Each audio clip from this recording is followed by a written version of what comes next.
Just a few minutes ago, what frankly comes across as a very strange press conference has just been held by Keir Starmer about the recognition of Palestine. And what I don't understand is whether this is a principled recognition of Palestine or whether it's simply pressure.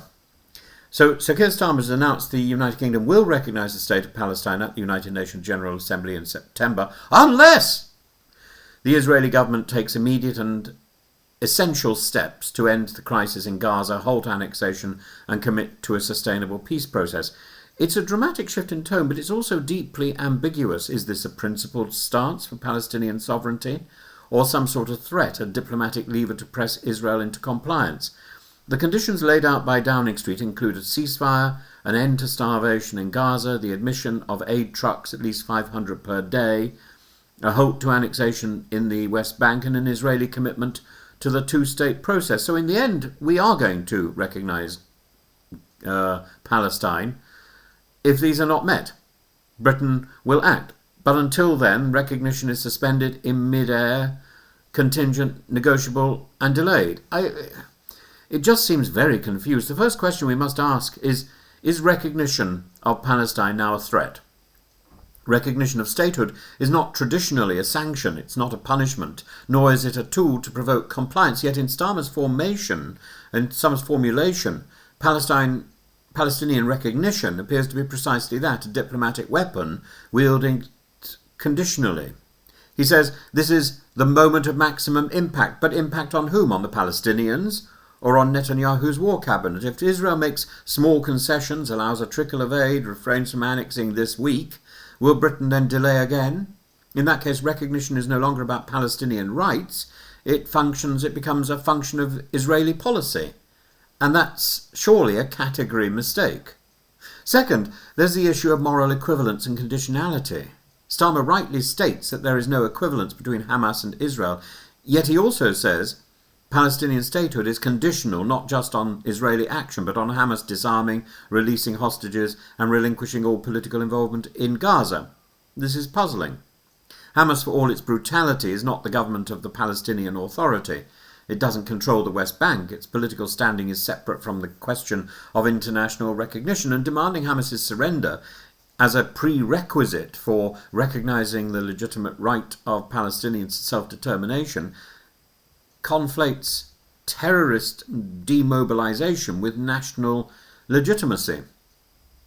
Recognition of statehood should reflect a people's claim to territory, governance and international standing, not the behaviour of its insurgents or its occupiers. Third, we need to consider the domestic pressures shaping this decision. Starmer faces two camps. On the one side, Angela Rayner, David Lammy, Ed Miliband pushing for immediate recognition. On the other, Rachel Reeves, Pat McFadden, Peter Kyle, figures aligned with Labour Friends of Israel urging caution, fearing that recognition rewards Hamas.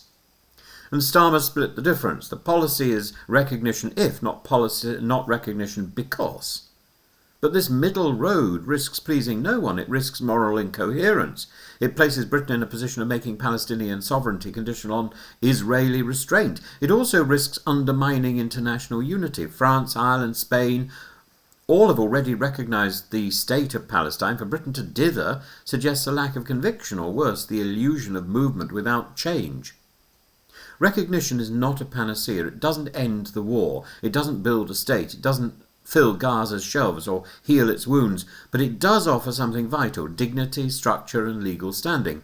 It enables Palestine to join multilateral bodies, to bring claims in international courts, to demand respect for its borders and institutions. It changes the diplomatic grammar of the conflict.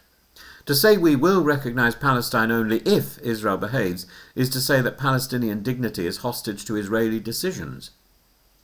So it's now a test of Starmer's resolve. If Israel doesn't meet the conditions, if there's no ceasefire or if the aid blockade continues, if annexation continues by stealth and Britain still fails to recognise Palestine, then Starmer's policy will be exposed as empty posturing. Conversely, if Britain does recognise Palestine in September, it will join a growing European alignment and increase pressure on the United States to shift.